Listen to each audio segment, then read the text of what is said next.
Let's start tonight with what appears to be a triumph for our veterans. We're not alone in campaigning for years for proper recognition of our veterans when they return from the theatres of war. I'm sorry to say this, but the problem derives from what I regard as the disgraceful bureaucratic indifference of the Department of Veterans Affairs and the Department of Defence.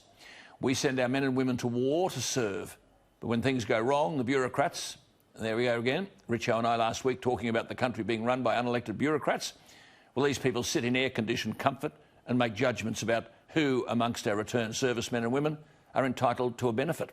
And I'm disgusted to say they give every impression that their preference is to give our veterans nothing. This leads to tragic consequences. There are 419 known veteran suicides since 2001, known. I regard the case of Jesse Bird as a metaphor of the problem. The tragic circumstances of Jesse's suicide are being played out right now in Victoria's Coroner's Court. And yet again, his parents must relive it all. The Jesse Bird story is a story of failure, carelessness, hopelessness and utter abandonment. He spent 2 years trying to get the Department of Veterans Affairs to support a claim for permanent impairment. I regard this department and its Minister David Chester, the National Party member for Gippsland, who's going to be promoted to the Cabinet. I regard both the department and the Minister with contempt. The department refuses to produce specific figures about the number of claims of post-traumatic stress disorder and alcohol dependence. Perhaps the Prime Minister's independent commissioner can flush them out. Jesse Bird served in Afghanistan. He was standing in close proximity to bomb blasts caused by improvised explosive devices. A close mate was killed instantly by one. He was severely affected. Following his service, he struggled with night terrors, anxiety and depression, and then, of course, he became addicted to alcohol. As so many do. Quite. He had to rely on his parents for financial support. His younger brother said he wouldn't talk about it, which they don't. He would always say, "Don't tell Mum and Dad." Cop this. In 2016, his parents were so worried about him that they wrote to a Senate inquiry into suicide by veterans and ex-service personnel. They were pleading for help. The submission said in part, "It seems to Jesse and to us that the level of bureaucracy is intentionally obstructionist and unedifying. Jesse has not received any money whatsoever from DVA to help him survive, and without our financial and emotional help, he'd be on the street or worse." Well, the only acknowledgement of their submission was a pro forma letter thanking them. No one from the Senate inquiry or the department contacted them to offer any assistance. Eventually, the inevitable occurred. Jesse's claim for permanent impairment was rejected. They accepted his conditions were caused by his military service, but they produced a psychiatric report which said his condition was not severe enough. Jesse pinned his hopes on a successful permanent impairment claim, providing him with an ongoing income. He phoned his parents. His father said there was total resignation in his voice. He'd done all this work and he'd been rejected. 7 weeks later, he was alone in his St Kilda apartment. He put on his army jumper, laid out his medals and ended his life. His father said he had his rejection papers prominently displayed along with a lot of other paperwork that he'd had to endure with the Department of Veterans Affairs. All he wanted was to be believed. Julianne Finney is one of the many who fought for a royal commission into this national disgrace. Her son Dave was 38. He'd spoken about his struggle with mental health and post-traumatic stress disorder. Julianne's Dave served in East Timor in the Middle East. He enrolled in the Navy as an 18-year-old. He was medically discharged in 2017. He was diagnosed with post-traumatic stress disorder. Listen to this. In October 2018, he sent an email to the Defence Department begging for a psychiatrist near his home in the ACT. He said he desperately needed treatment. Defence wrote back. They said there were no psychiatrists available in the ACT, but Defence told him October 2018 there were 2 in New South Wales, 3 hours away by car, but he would have to wait until at least April 2019. Julianne's son Dave took his life on February 1 last year, a year ago last Saturday. It's beyond disgraceful. 2 months after Julianne buried her son, the Adelaide mother started a change.org petition and became the face of a national campaign for a royal commission into the appalling rate of military suicides. The petition attracted more than 280,000 signatures. Now the Prime Minister, who has heard very sympathetically the plight of this family and many others, has announced an independent commissioner with the powers of a rolling royal commission to investigate veteran suicides.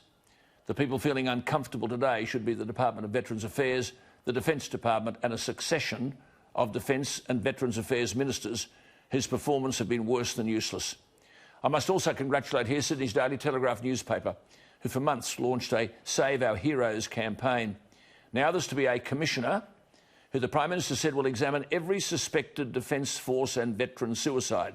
But unlike a Royal Commission, the new commissioner will be a permanent watchdog with the ongoing powers of a Royal Commission. As I understand it, the new commissioner will establish an immediate review of the 419 known historical veteran suicides since 2001, focusing on their military service and what happened when they left the Defence Force. An interim report will be delivered in 12 months, a final report into those historical suicides due within 18 months. And the families of those who've died will be included in the process. What does Dave Finney's mum, Julianne, who has been the face of this campaign for a Royal Commission, what does Julianne make of it? She joins us. Just before we talk to her, I want to make one point, because yes, I've had a little bit to do with this. One of the great difficulties here is the culture of the Department of Veterans Affairs. The culture is that you've got to say no. That's your correct. Job, That's is correct. To say no to the applicant who's a soldier who's in strife, but correct. You say no. It's a policy. Correct. There's a bias in that department that is extraordinary. Yep. That's something that no minister has been able to address or even look like trying to. That is correct. In fact, before I just go to Julianne and she's listening to this, Normie Rowe wrote to me today, yep, a Vietnam veteran, to say, Alan, this is what Graham said, there is a systemic attitude in the Department of Veterans Affairs that the returned soldier is ripping off the system. And Normie said, and I'll come to Julianne, think about this, Julianne, I'd like your comment, it's all very well to have one independent commissioner at the top of the claims tree, but if at the first contact with the Department of Veterans Affairs, a veteran is treated as a pariah, that's Graham's point, how does that veteran sustain the strength to get far enough for the Commissioner to consider his or her case?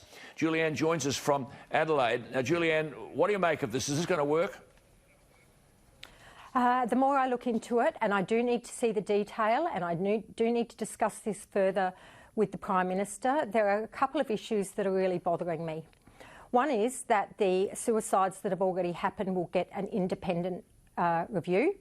This does not compel anyone to tell the truth, and it does not have the powers to investigate.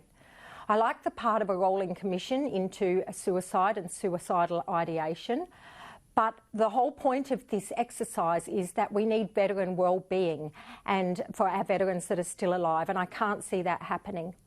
Now, yesterday I attended the inquest into Jessie Bird's death, and the Commonwealth argued that an independent inquiry into veteran suicide was not necessary, yet today we're being offered one. Now, don't get me wrong, I'm extremely grateful. This is a significant step in being listened to, that we have a problem. It is significant, and I'm very grateful. But I need to see the detail, because there are a couple of issues that are bothering me. Julianne, just say that again. So I mentioned that this matter of Jessie Bird is before the Coroner's Court in Victoria, and you're saying the Department of Veterans Affairs said what? That an independent review into suicide was not necessary. The DVA has a saying that most veterans know, and that is delay, deny, die. And as I sat in that inquest yesterday, they were the words that came to my mind. So again, please don't think I'm not grateful that we are noticing this problem and that there is this is a significant step.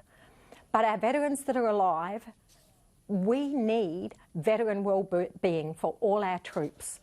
And as I said, I just need to see the detail. I've said it so many times today, and I look forward to discussing it further with the Prime Minister and with people with lived experience.